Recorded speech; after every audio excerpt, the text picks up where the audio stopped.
Lustré mis botas con la precisión que me enseñaron, repasé el filo del cinturón y me coloqué la gorra sin mirar el espejo.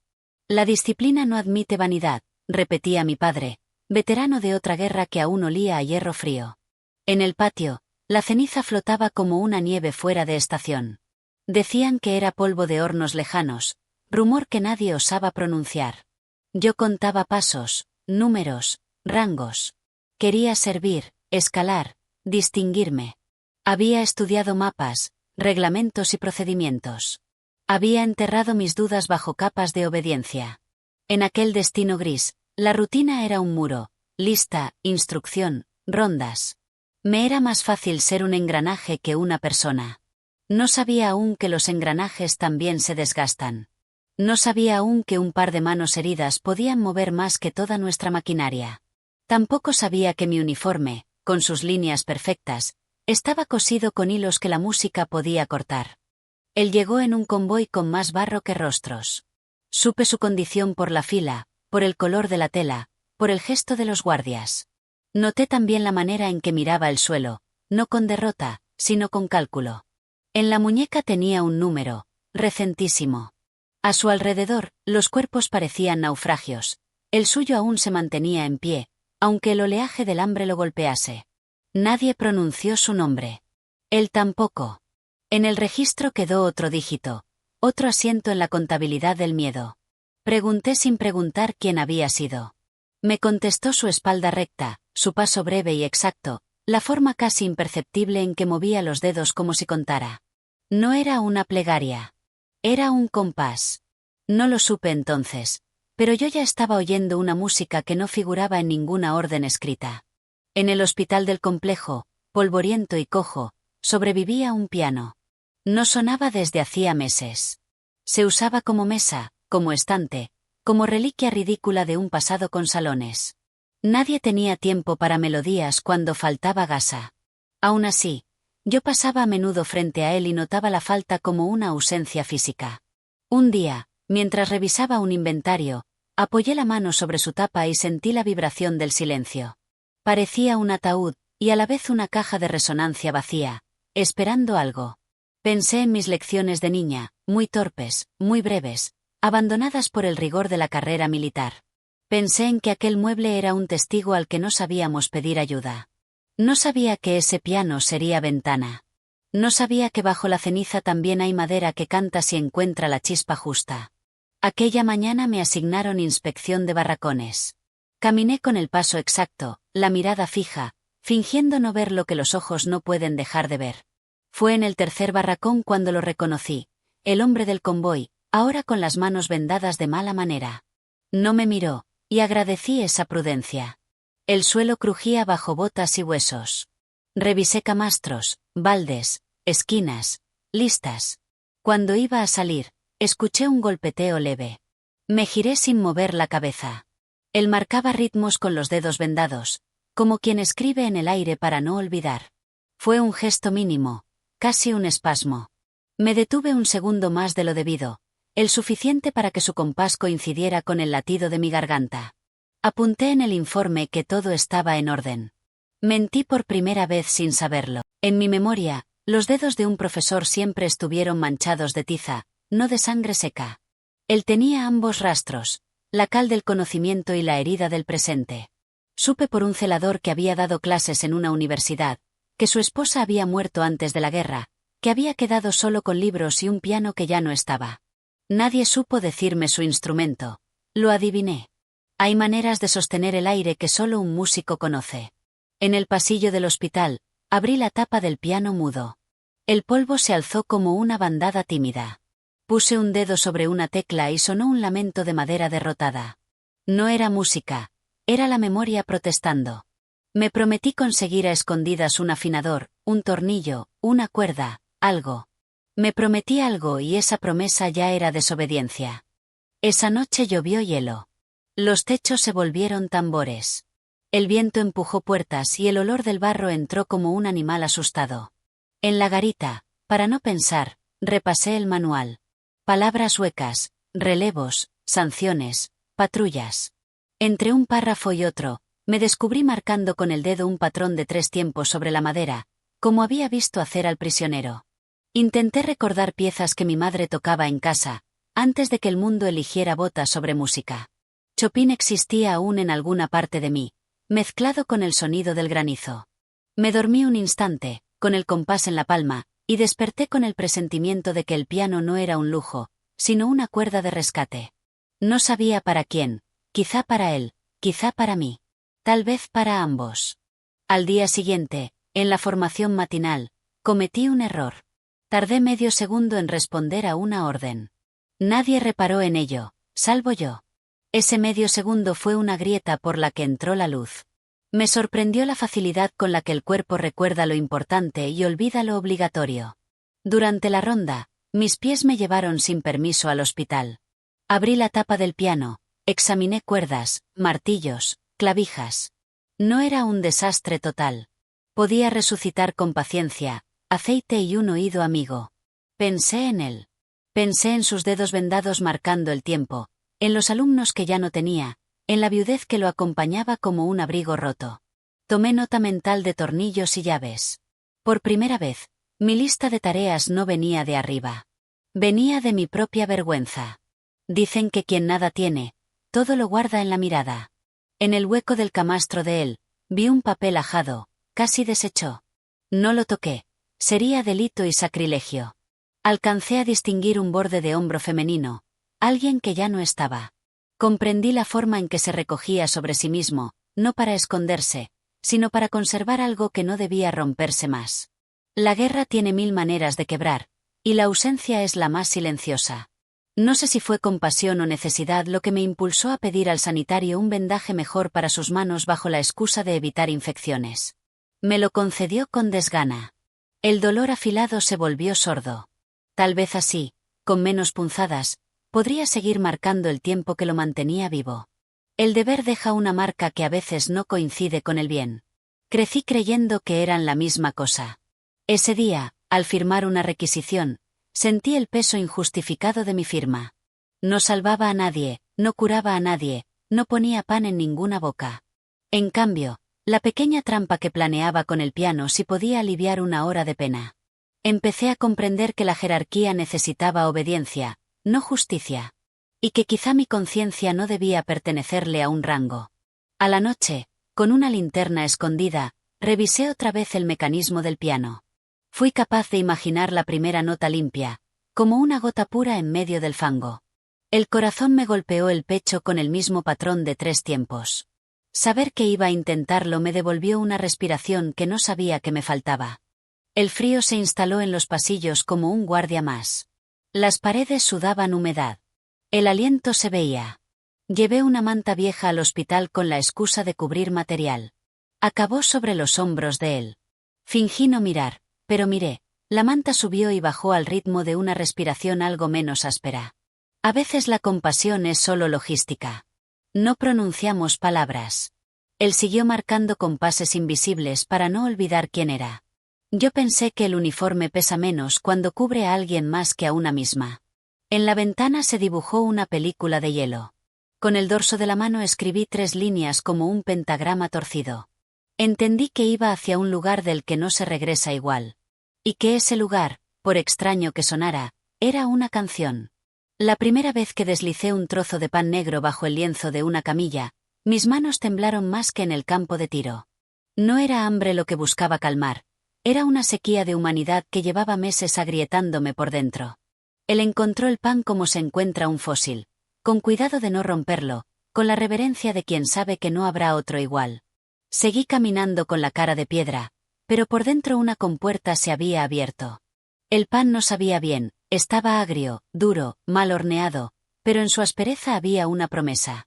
Volví a mi puesto con la sensación de haber tirado de un hilo muy fino del que colgaban otras decisiones. El uniforme pesaba distinto, como si en la costura se hubiera escondido una voz capaz de decir basta sin pronunciar palabras. En los barracones, la noche no trae descanso, solo una tregua con forma de oscuridad. Escuché a varios hombres susurrar nombres y fechas como si fuesen rosarios de una religión sin dioses. Me pregunté qué escribiría él si pudiera enviar una carta. Imaginé su letra clara, académica, surcando un papel mugriento para decirles a alumnos que ya no estaban, que el conocimiento no muere, que a veces se esconde entre tablas húmedas y compases invisibles. Pensé en mis propias cartas no enviadas. A mi madre que amaba las sonatas, a mi padre que me enseñó a ajustar una hebilla, a la niña que fui y que confundió orden con bondad. Comprendí que las cartas verdaderas siempre se escriben hacia adentro. La mía, sin sellos ni destino, decía: no te acostumbres. El piano del hospital dejó de ser mueble cuando conseguí, a contraluz de una ventanilla cómplice, un juego de llaves y un tarro de aceite que nadie echaría de menos. Sin aclararlo con nadie, dediqué mis minutos de descanso a resucitarlo. Cada tornillo cedía como una confesión tardía. Cuando el martillo volvió a golpear una cuerda que aún conservaba dignidad, el sonido fue torpe, pero vivo. Llamé a un enfermo cualquiera para justificar mi presencia, y cuando todos dejaron de mirarme, él se acercó lo suficiente para escuchar sin levantar la cabeza. La primera melodía no fue una obra, fue una prueba de respiración. El aire entró y salió del piano como de un pecho convaleciente. Yo asentí hacia nadie, como si una orden superior hubiera aprobado el gesto. Quizá, por una vez, la orden venía de abajo. No había partituras, así que él tocaba de memoria sobre la madera, y yo afinaba con paciencia el esqueleto del instrumento. Reconstruimos a Chopin sin papel, como quien arma un puente con recuerdos. El ritmo nos dio una gramática clandestina. Un golpe era error, 2 golpes cambio de plan, 3 golpes continuar. Aprendí a leer esa partitura invisible con la rapidez de quien aprende un idioma para salvar la vida. En el pasillo, las botas no siempre iban al compás de la violencia. A veces nos regalaban silencios de compás abierto. En esos huecos, una frase musical encontraba sitio y luego se apagaba como una luciérnaga. Empecé a creer que la música no solo resiste al horror, sino que lo desordena, lo impide, lo desplaza. La partitura estaba en nosotros, y eso no podían requisarlo. La autoridad se agrieta por los bordes más insignificantes. En mi caso fue una bota. La suela tenía una línea casi imperceptible, un hilo de desgaste que me obligaba a apoyar distinto el pie. Ese pequeño desvío cambió sutilmente mi marcha y me hizo consciente de cada paso. En el mismo día en que decidí pedir reemplazo, tomé otra decisión: no dar parte del piano. Supe que no era un acto menor. Era la primera vez que abría un paréntesis en el reglamento para proteger algo que no estaba escrito. Mientras caminaba, la grieta en la bota me recordaba que nada es indestructible. Ni los sistemas, ni las convicciones, ni los miedos. Pensé que quizá la libertad se parece a eso, un apoyo distinto que, repetido 1000 veces, cambia el camino sin que nadie note la curva.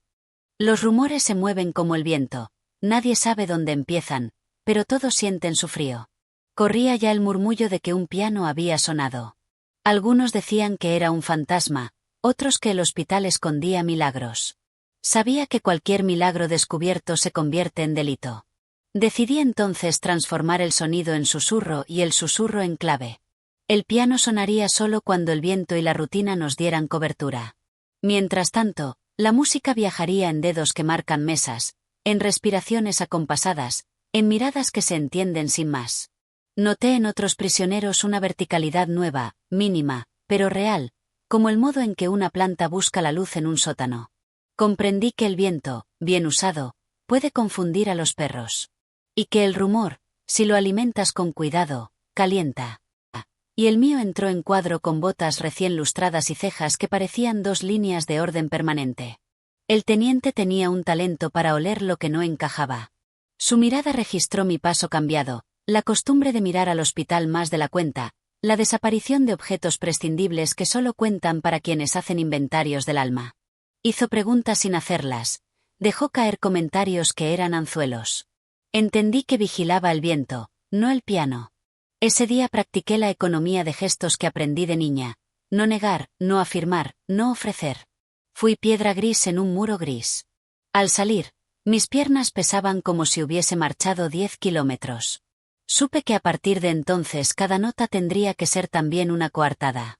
En el patio trasero del hospital, donde las sombras se recortaban sin testigos, él reunió a 3 hombres con dedos todavía dóciles. Les enseñó a contar en ternario golpeando una caja de madera muda. Yo vigilaba la puerta con el oído aguzado y el corazón entrenado para distinguir pasos. Las lecciones duraban lo que un parpadeo largo. Si alguien se acercaba, un silencio lo cubría todo como una manta áspera. Verlo enseñar fue comprender que el conocimiento es una forma de fuga. No se trataba solo de música, sino de devolverles una herramienta para medir el mundo con otra escala. Cuando terminamos, cada uno volvió a su miseria con un instrumento nuevo: el pulso. Yo guardé en mi bolsillo una tiza diminuta, souvenir invisible de una clase que no debía haber existido. Las inspecciones tienen un olor propio, mezcla de metal, sudor y pretensión de orden. Ese día, el teniente anunció revisión exhaustiva. La palabra exhaustiva significa, en esos lugares, que se buscará hasta lo que no existe para justificar lo que sí. Escondimos lo poco que podía delatarnos: una llave, un trapo, una cuerda mejor tensada. El piano quedó cerrado, mudo como un animal que sabe sobrevivir tumbándose.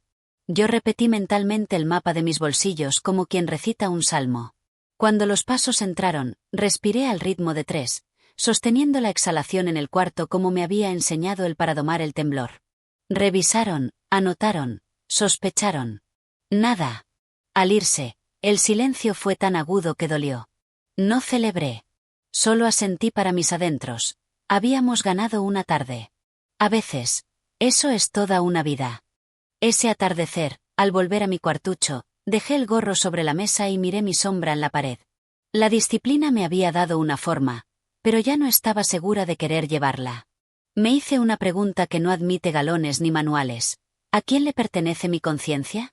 No encontré respuesta inmediata. Solo tuve una certeza: no podía seguir llamando enemigo a quien me estaba enseñando a respirar. La guerra se alimenta de definiciones, la vida, de matices. Tal vez mi destino no era saltar del todo a otro bando, sino sostener una grieta por donde pasara algo de luz. Decidí que, desde esa noche, cada decisión mía pasaría por un filtro nuevo. Si deshumaniza, no. Si salva una gota, sí. El rango no sabe de esas cosas. La conciencia, en cambio, sí. El invierno parecía no acabar nunca. La nieve cubría los barracones como un sudario blanco, pero en el aire flotaba algo más oscuro: ceniza. No había fuego cercano, pero el viento traía partículas de un humo que no se apagaba. Caminé entre montones de nieve gris con la sensación de que hasta el cielo se había contaminado. Ese día, un grupo de prisioneros fue trasladado a otro campo. Lo vi a él entre la fila, con la mirada baja pero firme, como quien guarda un secreto en los huesos. Por un instante creí que lo perdería, que lo arrancarían de ese frágil compás que habíamos construido. El traslado se detuvo por razones que nadie explicó. Los carros partieron con otros nombres en la lista. Su ausencia imaginada me enseñó que la música podía callar de golpe, y que yo no. Empecé a marcarle señales en mi rutina. 3 pasos más lentos en la ronda significaban alerta. 3 toques con la punta de la bota en el suelo eran permiso para continuar. 3 segundos de retraso en la formación, promesa de encuentro. El compás de 3, aprendido en el piano, se convirtió en un idioma secreto. Nadie lo advertía porque parecía azar, pero para nosotros era partitura. Sentí por primera vez que la disciplina podía volverse arma contra sí misma. Todo el entrenamiento militar que me había endurecido estaba ahora al servicio de otra causa: mantener vivo a un hombre cuyo único delito era no pertenecer a la raza correcta. El 3 se convirtió en nuestro refugio. Yo contaba en silencio y él respondía con la misma cadencia. Así nació un código que ningún manual podría descifrar. Una noche especialmente cruel, los vientos entraron como cuchillas por las rendijas del barracón. El frío no perdona galones. Vi que él temblaba de un modo distinto: no era el temblor común, sino el que anuncia fiebre. Dejé mi abrigo doblado en un banco cercano, con la naturalidad fingida de quien se despoja de un peso. Sabía que alguien lo recogería. A la mañana siguiente lo vi más erguido. Nadie comentó nada. Los actos verdaderos no necesitan palabras. El abrigo me faltó en la ronda, pero descubrí que se puede soportar un escalofrío si a cambio se evita un silencio eterno. Esa noche, cuando regresé a mi cama, soñé que mi uniforme se había vuelto otra cosa: no un escudo de hierro, sino un manto de lana compartida. Al despertar, aún sentía calor. Él, cuando caminaba, mantenía la espalda recta como si aún llevara una pizarra detrás. Los demás lo trataban con respeto callado, como a un maestro sin aula. Lo observé un día desde la puerta. Hablaba en susurros a dos jóvenes que podrían haber sido alumnos, marcando con las manos fórmulas invisibles. Entendí que no se había rendido. La universidad seguía viva en su memoria, igual que el piano seguía vivo en mis dedos torpes. Pensé en las aulas que yo misma había pisado, no de música sino de estrategia militar. Allí aprendimos a calcular bajas, a leer mapas como recetas de guerra. Él, en cambio, enseñaba a leer compases y poemas. Dos mundos opuestos que ahora se rozaban en un pasillo húmedo. Ese eco de universidad fue la prueba de que el conocimiento no se apaga ni con alambradas. Un prisionero intentó escapar esa semana. Corrió hacia la alambrada bajo un cielo tormentoso. Los reflectores lo descubrieron y el disparo cayó más rápido que el trueno. El cuerpo quedó colgado como un espantapájaros macabro, iluminado por relámpagos. El campo entero quedó mudo. Esa visión me persiguió toda la noche. Comprendí que la libertad tiene precio de sangre, y que no siempre es justo quien paga. Vi en sus ojos, al día siguiente, un brillo extraño. No era miedo, era confirmación. Sabía que la salida no sería sencilla, que cada compás ganado era un milagro. El relámpago en la alambrada fue un aviso brutal de lo que nos esperaba si fallábamos. Yo, en cambio, lo recibí como una orden distinta. Había que encontrar un modo de que la fuga no fuese suicidio, sino sinfonía. Sus manos no estaban hechas para cargar sacos ni fregar suelos. Las veía llenas de grietas, costras, heridas pequeñas que se reabrían con cada faena. Y aún así, seguía marcando notas en tablones, manteniendo vivo un repertorio invisible. Una tarde, al verlo frotar los dedos hasta sangrar, sentí rabia. En mis prácticas militares nos entrenaban a endurecer piel y músculo, pero nunca a resistir el dolor de perder aquello que nos definía. Él resistía cada día la amputación simbólica de su identidad, y se la devolvía a sí mismo con gotas de sangre. Yo conseguí un frasco de pomada para las botas y se lo hice llegar disfrazado de rutina. El alivio fue leve, pero suficiente para que al día siguiente pudiera marcar un acorde completo sobre la mesa. Su perseverancia era música contra el filo del silencio. En la sala de oficiales, el café se había convertido en un ritual hueco. La cafetera soltaba más vapor que aroma, y la bebida sabía a tierra hervida. Aún así, nos reuníamos allí porque fingir normalidad era parte del deber. Mientras escuchaba las quejas de mis compañeros sobre provisiones y ascensos, mi mente viajaba al hospital. Pensaba en cómo, en el mismo instante, él seguramente estaría dando una clase improvisada a alguien que nunca volvería a sentarse en una universidad. La cafetera vacía me pareció un símbolo cruel, un recipiente de apariencia noble pero sin esencia. Como el uniforme que llevaba. Decidí que prefería un vaso de agua compartida con un prisionero que una taza amarga rodeada de jerarquía. Ese día comprendí que el lujo sin alma pesa más que cualquier hambre. El teniente empezó a rondar con mayor insistencia. Sus ojos recorrían cada rincón como cuchillas, buscando fallas en los muros invisibles que yo levantaba. En el cuerpo de guardia, lanzó preguntas disfrazadas de broma, midiendo mis respuestas como un examen. Contesté con frases neutras, aprendidas en años de obediencia. Pero en mi nuca sentí la amenaza constante. Una sospecha no se necesita probar, basta con insinuarla. Salí de esa guardia con el pulso acelerado, consciente de que la línea que pisaba era cada vez más fina. Él, el profesor, seguía enseñando compases como si nada, y yo entendí que mi papel era proteger esa normalidad clandestina. Mientras el teniente afilaba su vigilancia, yo debía afilar mi discreción. La música, si quería sobrevivir, tendría que bailar sobre un filo de acero. Una vela casi extinguida, un rincón del hospital, un piano medio muerto. Así comenzó el ensayo prohibido. Yo misma giraba las páginas invisibles de una partitura inexistente, mientras él, con dedos torpes y vendados, intentaba arrancar notas dignas a las cuerdas oxidadas. Cada sonido parecía un acto de resistencia mayor que cualquier disparo. No había público, salvo dos enfermos que fingían dormir.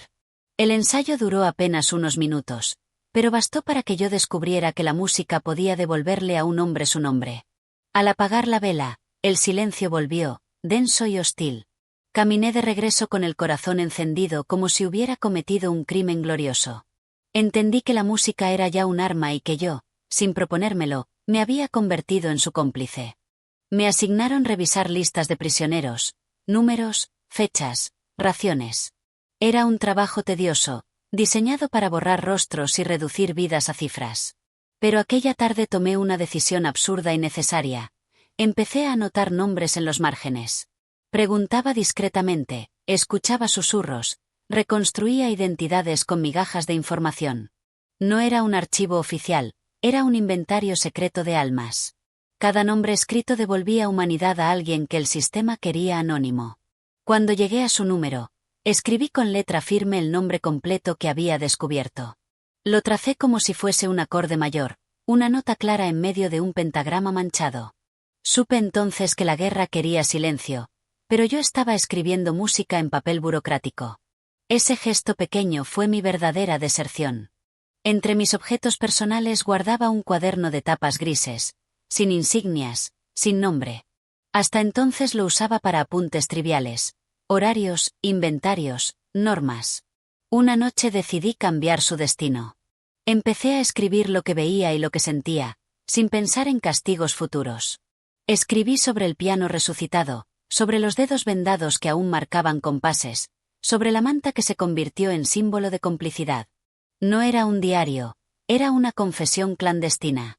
Cada palabra que trazaba con lápiz parecía arrancar peso de mi pecho. El cuaderno se volvió mi aliado silencioso, mi espejo sin juicio. Allí nació por primera vez la palabra amor, aunque no la escribí completa, solo una inicial, como si me protegiera tras un velo. Sabía que ese cuaderno era más peligroso que cualquier arma. El piano, aunque maltrecho, comenzó a dar notas limpias. Una noche conseguí arrancar un do sostenido que vibró con fuerza inesperada. El sonido fue tan puro que todos en la sala lo reconocieron como una señal. Decidimos, sin acordarlo, que esa nota sería nuestro aviso secreto. Si sonaba, significaba peligro. Si se repetía, significaba reunión. El do sostenido se convirtió en contraseña, en clave de supervivencia. Nadie más lo entendía, porque para los demás solo era ruido metálico. Pero para nosotros era idioma. Cada vez que esa nota vibraba, sentía que el aire se cargaba de electricidad. Comprendí que incluso una sola tecla, en el lugar correcto, puede ser más poderosa que un ejército. Y que la música, además de belleza, podía ser estrategia. El corredor resonaba a todas horas con botas, golpes secos que recordaban quién mandaba.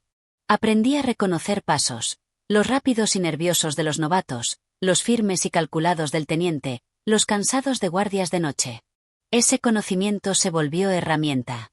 Cada vez que escuchaba el ritmo particular del teniente, escondía cualquier rastro de partitura o de música. Guardábamos trozos de papel con notas dibujadas en forros de camisas, en dobladillos de pantalones. Era como ocultar semillas en tierra envenenada. El corredor, con su eco metálico, me recordó que todo poder se anuncia con ruido. Nuestra resistencia, en cambio, debía vivir en el silencio. Allí descubrí que escuchar con atención puede ser tan vital como disparar. Y que las botas, aunque fuertes, no pueden pisar una melodía guardada en el corazón. Una mañana recibí una carta de mi padre. Era breve, seca, casi militar. Me recordaba el honor de servir, la gloria de Alemania, el deber hacia nuestra sangre. Al leerla, me invadió una incomodidad difícil de explicar. Aquel hombre que me había enseñado a montar a caballo y a leer mapas, ahora me hablaba como si yo fuera un engranaje de su propio orgullo.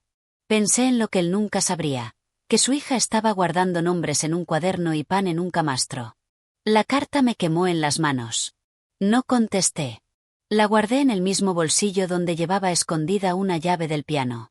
Comprendí que había dos herencias enfrentadas en mí, la de mi padre, hecha de órdenes, y la mía, que nacía al ritmo de una melodía prohibida. Todos los oficiales juramos lealtad a la bandera, a la patria, al Führer. Ese juramento pesaba sobre mí como una cadena invisible. Durante años pensé que era honor, pero en aquellos pasillos húmedos entendí que era condena. ¿De qué servía la lealtad a un símbolo si me obligaba a traicionar mi propia conciencia? Cada vez que veía a un hombre desplomarse de hambre, cada vez que escuchaba el eco del disparo de un fusil, el juramento se volvía más pesado. En contraste, el recuerdo de una nota de piano aligeraba mis pasos. Me descubrí preguntándome qué valía más, un papel firmado o un alma salvada. Esa duda me transformó. El juramento seguía sobre mí, pero ya no era de hierro. Empezaba a oxidarse. La enfermedad recorrió los barracones como un ejército silencioso. Tos, fiebre, sudor helado. Vi caer a varios sin remedio. Cuando lo vi a él tiritar de un modo distinto, supe que la fiebre lo había alcanzado. La música se detuvo. Ya no podía marcar compases, solo gemir entre sueños. Sentí un vacío profundo, como si el invierno hubiera decidido instalarse para siempre en nuestros huesos. Pedí medicinas en el hospital, pero las raciones eran escasas. Aún así, robé una dosis mínima y la mezclé con agua tibia. El acto me pareció tan grande como un motín. Esa noche lo cubrí con la manta y recé en silencio a un Dios que ya no reconocía. Le pedí que al menos dejara que la música volviera a sonar una vez más. Conseguí una taza de sopa más espesa de lo permitido. La llevé como si fuera un tesoro, temiendo que alguien me descubriera. Cuando la apoyé en la mesilla junto a su camastro, vi sus labios resecos abrirse apenas para beber. La tibieza recorrió su cuerpo como un hilo de fuego lento. No era alimento suficiente, pero sí esperanza. Esa sopa no salvó a un prisionero, salvó a un maestro. Yo, que había aprendido a obedecer sin cuestionar, descubrí que la verdadera disciplina podía ser cuidar de un solo ser humano aunque todo el sistema me lo prohibiera. Esa sopa tibia fue un manifiesto. Y mientras lo observaba tragar, comprendí que en la guerra los gestos mínimos son los que cambian destinos. Los prisioneros lo rodearon discretamente, protegiéndolo de ojos hostiles. En un mundo donde cada uno luchaba por sobrevivir, ese acto colectivo me conmovió. Era como si todos supieran que su existencia tenía un valor distinto, un brillo que lo sostenía también a ellos. Él apenas podía levantar la mano, pero todavía intentaba marcar con los dedos un compás en el aire. Ese pulso débil era suficiente para recordar que la música seguía dentro. Comprendí entonces que no era solo mi guerra personal. Había una comunidad que se aferraba a su presencia como a un faro. El maestro enfermo era la partitura de todos. Y yo, en silencio, me juré que haría lo imposible para que ese pulso no se apagara. Con la llegada de la primavera, la nieve comenzó a retirarse lentamente, dejando charcos sucios y barro bajo las botas. Esa transformación en el paisaje fue como una señal. La naturaleza, indiferente a la guerra, nos recordaba que todo invierno cede tarde o temprano. Él comenzó a recuperar fuerzas, primero con pasos torpes, luego con frases enteras. Su mirada se aclaró, y el piano volvió a tener dueño. Cada nota arrancada del instrumento parecía derretir un poco de hielo dentro de mí. La esperanza, palabra peligrosa en esos muros, volvió a circular. El barro ensuciaba los pasillos, pero yo lo agradecí. Prefería el lodo al hielo, porque el lodo al menos anuncia vida. La nieve cediendo fue la metáfora que necesitábamos para seguir respirando. Justo cuando la luz parecía regresar, llegó la noticia. Una nueva lista de prisioneros sería enviada a otro campo. Entre los números estaba el suyo. Sentí un golpe seco en el estómago, más fuerte que cualquier entrenamiento. La idea de perderlo, de verlo desaparecer en un convoy, me resultó insoportable. Sabía que la música, los cuadernos, las mantas, nada tendría sentido sin él. El traslado estaba programado para la madrugada. Esa noche apenas pude mantenerme firme en la guardia. Miraba la lista una y otra vez, buscando una grieta que me permitiera romperla. No encontré grieta, solo la certeza de que debía inventarla. Comprendí que mi destino se decidiría en las próximas horas. Y que ya no había vuelta atrás, traicionar o perderlo. Las listas son frías, pero escritas por manos humanas. Esa noche, bajo la luz amarillenta de una lámpara, me arriesgué a convertir una mentira en salvación. Tomé el registro, taché un número y añadí otro, como quien cambia una nota en una partitura. Nadie lo notaría de inmediato. El caos burocrático de la guerra era mi aliado. Él quedó fuera de la lista, otro ocupó su lugar. Mientras firmaba con mi letra controlada, sentí el vértigo de la traición. No era solo al ejército, era a mi padre, a mis juramentos, a toda una educación. Pero también era la primera decisión que sentí completamente mía. Esa noche, mientras el convoy partía, vi su figura aún en el barracón. Por primera vez en mucho tiempo, respiré sin contar los segundos. El convoy desapareció en el horizonte, arrastrando gritos, polvo y desesperación. Yo me quedé helada. Él había sobrevivido, pero a costa de otro que no volvería. La culpa me mordía como un perro en la oscuridad. No podía justificarme con frases nobles. Había elegido, y elegir siempre condena. Lo observé esa tarde tocar en el aire, ajeno al precio pagado. No sabía lo que yo había hecho. Y sin embargo, sentí que entre nosotros se había levantado un muro de silencio. Un muro que me protegería y me castigaría al mismo tiempo. Comprendí que el amor no es limpio, siempre se mancha de las decisiones que lo sostienen. Y que, al cargar con esa culpa, había sellado mi lealtad hacia él. En los barracones, cada prisionero parecía saber que un intercambio se había producido. Nadie preguntó, pero las miradas lo decían todo. Algunos me observaron con odio, otros con un extraño respeto. Él me miró con los ojos aún febriles, agradecido sin saber exactamente por qué. Fue entonces cuando comprendí que la diferencia entre la vida y la muerte podía depender de un gesto burocrático, de un trazo de lápiz. Esa verdad me estremeció. Los vivos cargaban con una mezcla de gratitud y resentimiento hacia mí, como si fuera un juez sin toga. No lo era. Era solo una mujer que ya no podía retroceder. La mirada de los vivos me atravesó como un recordatorio. Si había salvado una vida, debía encontrar cómo darle un sentido más grande. El invierno aún mordía, pero conseguí un par de guantes viejos, sin dedos, rotos en las puntas. Los dejé junto a su camastro.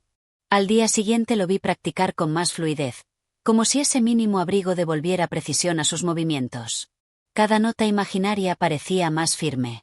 Yo, desde la distancia, entendí que a veces la ternura cabe en un objeto inútil para los demás. Los guantes no servían para desfilar ni para disparar, pero eran perfectos para tocar.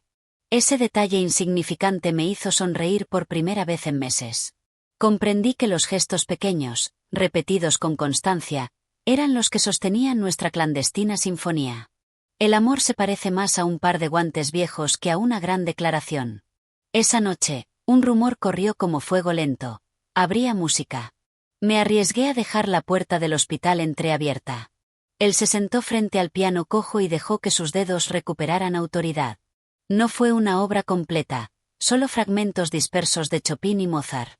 Pero el pasillo se llenó de una audiencia silenciosa. Hombres esqueléticos, mujeres enfermeras, incluso un guardia distraído que no supo por qué no interrumpió. Durante unos minutos, el campo se transformó. El frío se volvió soportable, el hambre retrocedió. La música no curó heridas, pero devolvió humanidad.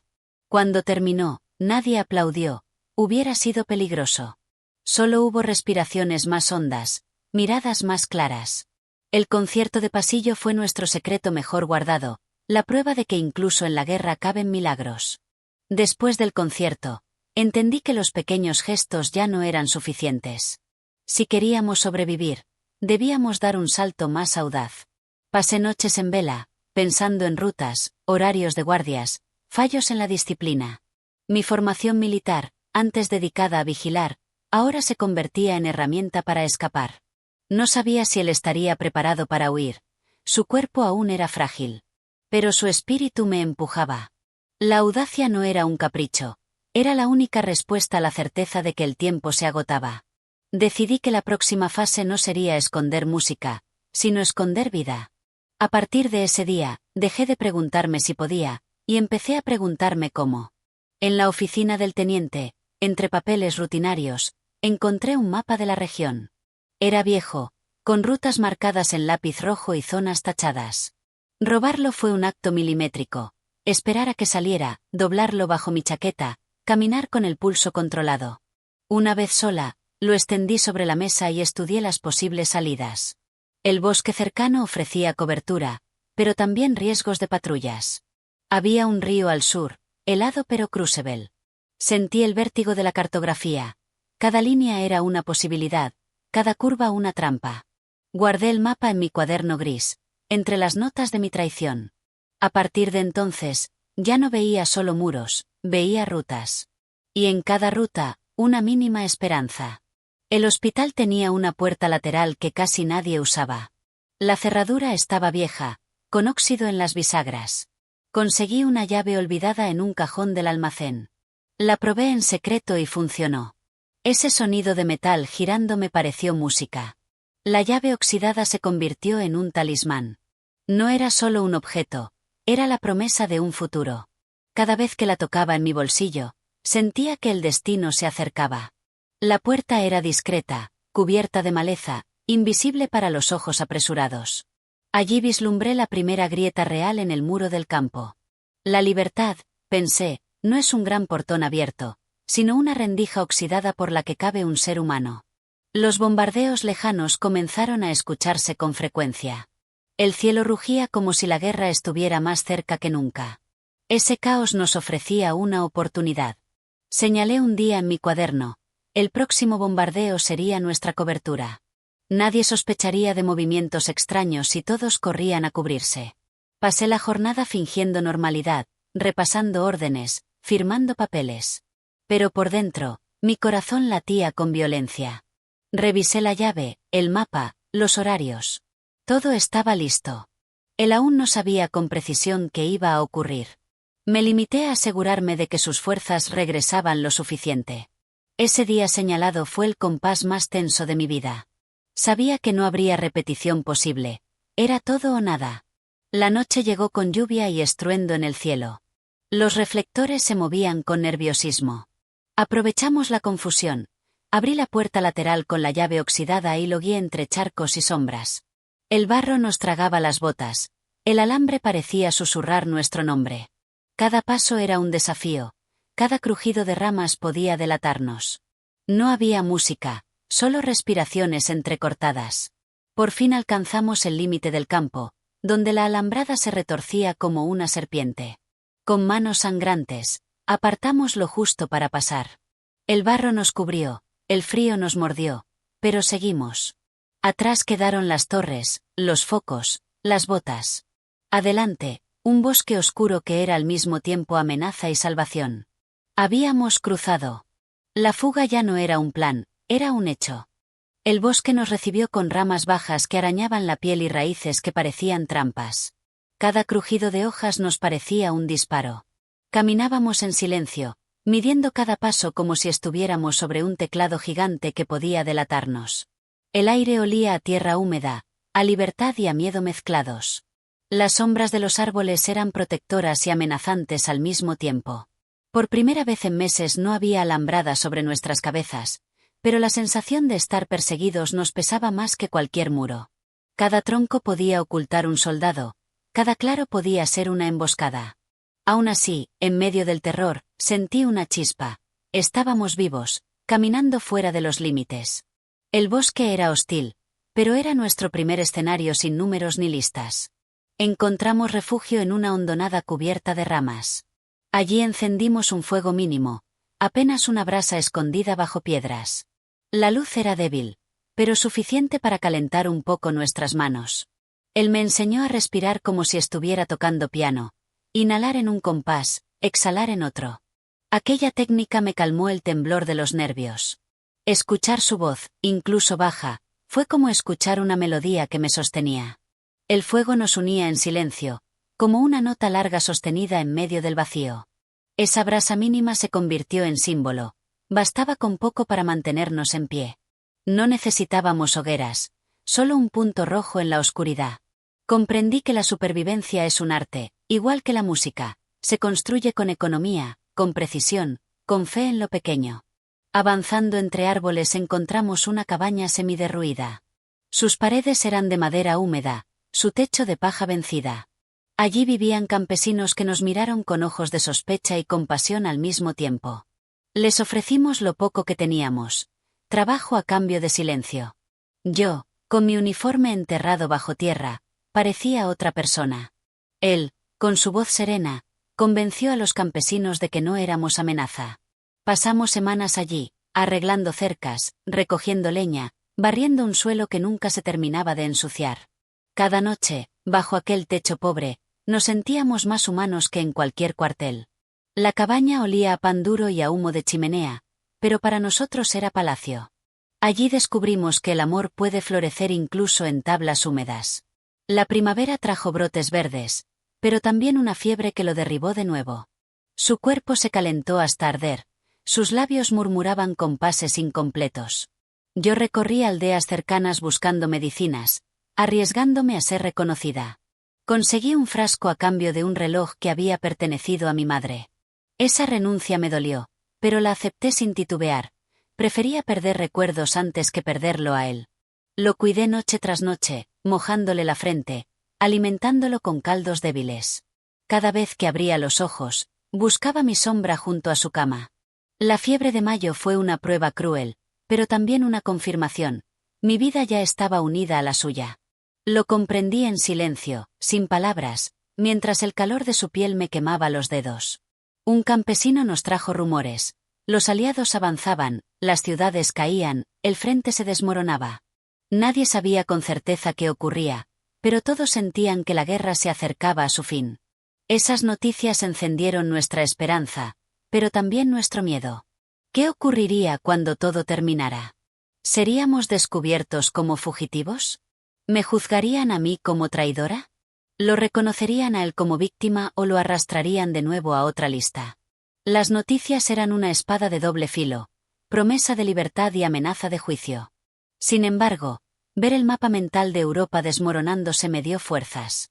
Comprendí que nuestra historia no era solo personal, era un reflejo de un mundo que cambiaba. Si la guerra se caía a pedazos, tal vez podíamos construir algo entre las ruinas. Tomé mi uniforme, aquel que había sido mi segunda piel, y lo enterré bajo tierra húmeda. Lo hice en silencio, como un ritual. Ver desaparecer la tela gris bajo paladas de barro fue como desprenderme de un peso invisible. Ya no era oficial, ya no era hija obediente. Era solo una mujer que elegía vivir. Sentí miedo, porque sin uniforme quedaba desnuda frente al mundo, sin escudo. Pero también alivio, porque ese uniforme me recordaba cadenas que ya no quería llevar. En su lugar, me cubrí con ropas sencillas, con el olor del humo campesino impregnado en las fibras. El uniforme enterrado fue mi declaración de independencia, un entierro simbólico que me permitió respirar con los pulmones propios. Esa noche dormí mejor, como si hubiera afinado mi alma. Él volvió a recuperar fuerzas y, por primera vez, me enseñó a tocar el piano de verdad. No teníamos instrumento, así que usábamos una mesa de madera y dedos imaginarios. Me mostró escalas, acordes, silencios. Yo, que había creído ser maestra de disciplina, descubrí la humildad de ser aprendiz. Cada compás aprendido me acercaba más a él, cada error se convertía en motivo de risa contenida. La música nos unía de un modo que ni la guerra podía romper. Sentí que el amor se parecía a eso, dos personas construyendo armonía sobre un vacío. No necesitábamos un piano real para aprender a escucharnos. En esos días entendí que el futuro podía escribirse en pentagramas invisibles. Y que yo, por fin, quería ser alumna de la vida, no soldado del deber. Una patrulla apareció una tarde en el bosque. Las botas resonaban otra vez, esta vez más cerca. Nos escondimos bajo el suelo de la cabaña, cubiertos con tablas sueltas y heno. Mi corazón latía tan fuerte que temí que lo escucharan. La patrulla revisó sin cuidado, riendo, hablando de vino robado. No nos descubrieron, pero dejaron claro que no estábamos a salvo. Esa bota que regresaba me recordó que la guerra aún respiraba cerca, que el peligro no había terminado. Él me apretó la mano bajo la oscuridad, y comprendí que la música que habíamos creado juntos debía volverse silencio total para sobrevivir. El retorno de la bota nos enseñó que la libertad todavía era frágil, un cristal fino que podía romperse con un simple pisotón. La patrulla nos obligó a elegir. No podíamos seguir en la cabaña. El riesgo era demasiado grande. Teníamos dos opciones: entregarnos y esperar el fin de la guerra o arriesgarnos a cruzar el río helado que nos separaba de un territorio menos vigilado. La decisión cayó sobre mis hombros. Yo había sido entrenada para calcular riesgos en mapas y batallas, pero nunca para elegir entre dos vidas. Miré sus ojos, cansados pero firmes, y supe que no podíamos rendirnos. La entrega era otra forma de condena. Decidí que cruzaríamos el río, aunque el agua pudiera matarnos de frío. Esa noche, mientras preparábamos nuestras pocas pertenencias, sentí que cada paso me alejaba más de la oficial que había sido y me acercaba a la mujer que por fin decidía su destino. El agua del río estaba helada, como un cuchillo líquido. Nos atamos con una cuerda improvisada para no separarnos en la corriente. Avanzamos paso a paso, El agua subía hasta el pecho y el frío cortaba la respiración. Sentí que cada célula de mi cuerpo gritaba por calor, pero seguía adelante, sostenida por su mano. Los troncos flotaban como enemigos invisibles, las piedras resbalaban bajo nuestros pies. Pensé que moriríamos allí, congelados en un silencio anónimo. Pero alcanzamos la otra orilla, exhaustos, jadeando, temblando. Nos dejamos caer sobre la hierba mojada, sin fuerza siquiera para hablar. Habíamos cruzado. El río se llevó consigo lo que quedaba de nuestra antigua vida. Lo que nos esperaba era incierto, pero ya éramos diferentes. El cruce fue nuestro bautismo de libertad. La orilla no era refugio, era barro y frío.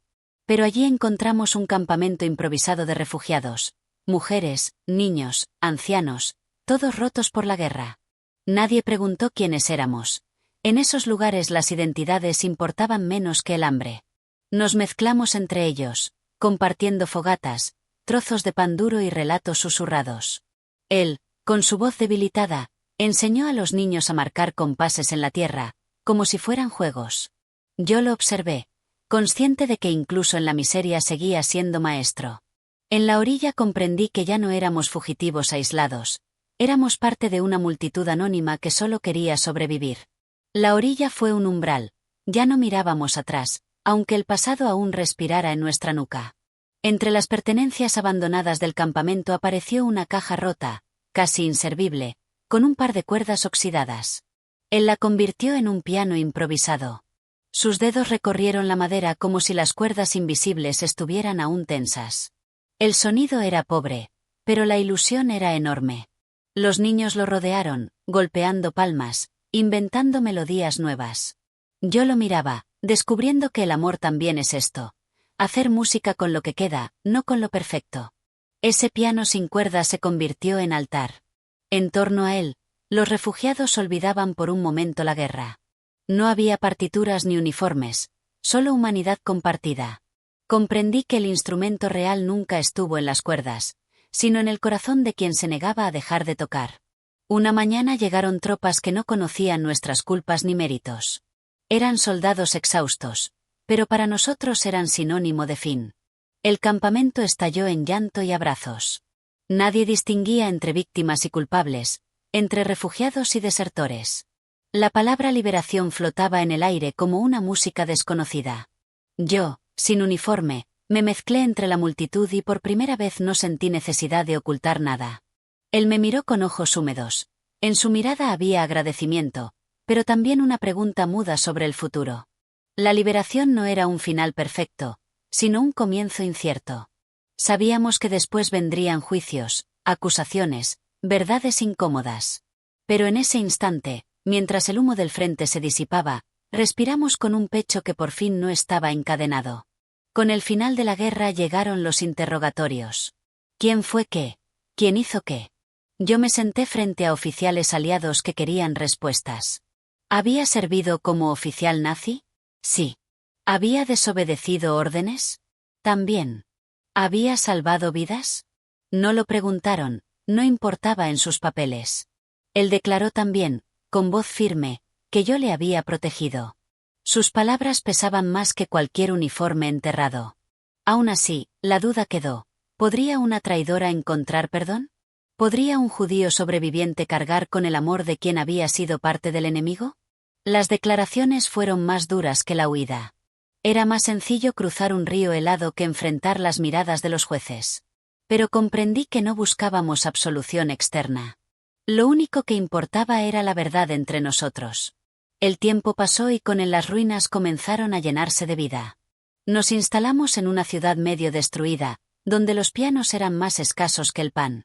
Aún así, conseguimos uno, con teclas amarillentas y cuerdas gastadas. Él volvió a tocar, yo aprendí a acompañarlo. Cada tarde, el sonido llenaba un cuarto pobre pero luminoso. Éramos dos sobrevivientes, dos culpables y dos inocentes al mismo tiempo. El amor que nació en un campo de muerte se convirtió en una melodía que nos sostenía. Sabíamos que la historia nos juzgaría con dureza, que algunos nos señalarían. Pero cada compás compartido era más fuerte que cualquier juicio. La guerra había querido arrancarnos la humanidad. Nosotros, contra todo pronóstico, respondimos con música. Esa fue nuestra coda, un final abierto, una vida hecha de notas que nadie pudo silenciar. Si esta historia te ha conmovido y tú también crees que el amor puede sobrevivir incluso a la guerra, danos un like, suscríbete y acompáñanos, porque aún quedan muchas historias que merecen ser contadas.